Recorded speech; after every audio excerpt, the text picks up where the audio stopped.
Welcome to a call that goes deeper than doctrine, beyond routine worship, and into the original design of humanity's relationship with creation itself.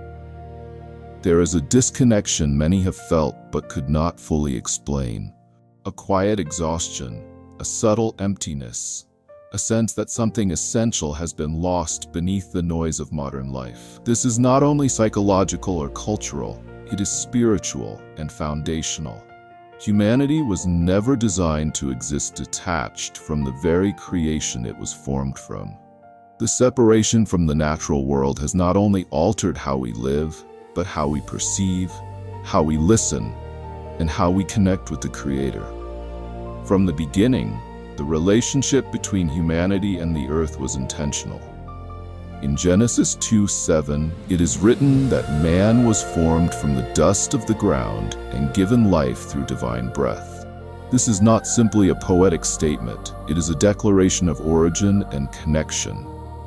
The human body is not separate from creation, it is derived from it. This means that disconnection from the natural world is not neutral, it creates imbalance.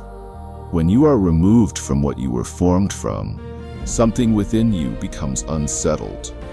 The modern environment has introduced a level of sensory saturation that previous generations never experienced. Constant digital input, artificial lighting, urban noise, and continuous information flow have created a state where the mind is rarely at rest. This condition can be described as digital desolation, a state where stimulation is constant but nourishment is minimal. The mind is active but not grounded. The body is engaged but not restored. Over time, this creates fatigue that is not solved by rest alone, because the environment itself continues to demand attention. There is a growing awareness that this state is not sustainable. The increase in mental strain, attention fragmentation, and emotional fatigue reflects a deeper issue. The environment is no longer aligned with the human system. The constant noise, both literal and informational, drowns out subtle awareness. It becomes difficult to perceive anything that is not immediate or loud. This includes the ability to recognize stillness, to notice rhythm, and to engage with what is not artificially amplified. In contrast, the natural world operates differently. It is structured, but not forced. It is active, but not chaotic. It functions through rhythms that are consistent, but not rigid. These rhythms are not random, they are ordered. Sunrise and sunset, seasonal changes, and ecological cycles all operate within a system that does not require external control. This is what makes nature restorative. It does not demand constant decision-making. It provides patterns that the human system can synchronize with. In Psalm 19:1, it is written that the heavens declare the glory of Yahweh, and the firmament shows his handiwork. This points to the idea that creation itself communicates, not through words, but through structure, order, and presence. When you engage with the natural world, you are not just observing it, you are interacting with a system that reflects intentional design. This interaction has an effect, not only spiritually, but physically and mentally. The concept of a divine frequency can be understood in practical terms as alignment. When you are in environments that are structured in a way that matches your biological and neurological design, your system functions more efficiently. Natural light supports circadian rhythms. Open spaces reduce sensory overload. Organic patterns reduce cognitive strain. These are measurable effects, but they also carry a deeper implication. They create conditions where clarity becomes possible. Silence plays a critical role in this process. In modern environments, silence is rare. Even in quiet moments, there is often background noise, either external or internal. The discipline of entering silence is not simply about removing sound, but about reducing input. When input is reduced, the mind begins to settle.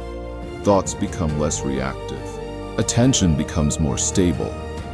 This creates space for awareness that is not driven by urgency. In 1 Kings 19:12, there is a reference to a still small voice. This highlights that not all communication is loud or forceful. Some of the most important awareness emerges in stillness. If the environment is constantly filled with noise, this level of perception is easily missed. Silence, therefore, is not empty. It is functional. It allows for recalibration. When you enter natural environments, whether forests, open fields, or even simple green spaces, there is a noticeable shift. The sensory input changes. Instead of sharp, artificial stimuli, there are softer, more consistent patterns. The sound of wind, the movement of leaves, and the presence of open space all contribute to a different mental state. This state is not passive, but it is less fragmented. It allows for sustained attention without strain. This is where the idea of restoration becomes practical. It is not only about spiritual reflection, but about re-engaging with conditions that support the human system. The body begins to regulate. The mind becomes clearer. Emotional responses stabilize. These changes are not separate from spiritual experience. They create the conditions for it. The role of stewardship emerges naturally from this understanding. If the natural world is not only a resource, but also a support system, then its preservation becomes essential. In Genesis 2:15, humanity is given the responsibility to tend and keep the garden. This is not a passive role. It is active participation in maintaining what has been created. Stewardship is not about control, but about care. Redefining environmental responsibility through this lens shifts it away from obligation and toward alignment. Protecting natural systems is not only beneficial for external conditions, but also for internal balance. When the environment is degraded, the effects are not limited to physical resources. They extend into mental and emotional well-being. This perspective also changes how daily life is structured. Not everyone has access to large natural spaces, but elements of this connection can still be integrated. Exposure to natural light, the presence of plants, time spent outdoors, and intentional reduction of artificial input all contribute to realignment. These are not symbolic actions. They have measurable effects on how the brain and body function. Creating small environments that reflect natural principles can serve as anchors. A space with minimal clutter, natural materials, and controlled sensory input can provide a point of stability within a larger, more chaotic environment. These spaces do not need to be extensive. Even small adjustments can create noticeable changes in how you think and feel. The key is consistency. Occasional exposure to nature is beneficial, but regular engagement creates a stronger effect. It allows the system to recalibrate more frequently, preventing the accumulation of stress and sensory overload. Over time, this becomes part of a lifestyle rather than an occasional activity. This is not about rejecting modern life, but about balancing it. Technology, structure, and development all have their place, but they should not replace the foundational connection to the natural world. When that connection is maintained, the negative effects of modern environments are reduced. The integration of these principles leads to a more stable internal state. Focus improves. Emotional responses become more balanced. Decision-making becomes clearer. These changes are not isolated. They influence how you interact with others, how you approach challenges, and how you manage responsibilities. This is the broader impact of restoration. It begins at the individual level, but extends outward. When more people operate from a state of clarity and balance, the collective environment shifts. Interactions become more grounded. Decisions become more thoughtful.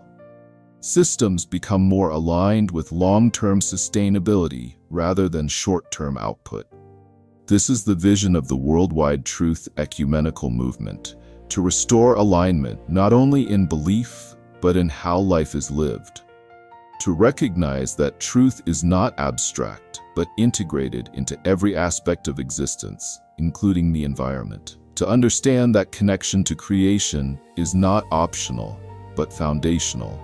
If you feel the effects of disconnection, consider where your environment may be contributing. Identify areas where input is excessive, where natural elements are absent, and where balance has been lost. Begin with small adjustments. Reduce unnecessary noise. Increase exposure to natural conditions. Create space for stillness. These changes do not require drastic action, but they do require intention. Over time, they create a different baseline, one where the mind is less fragmented, the body is more regulated, and awareness is more consistent. Thank you for standing with the Worldwide Truth Ecumenical Movement.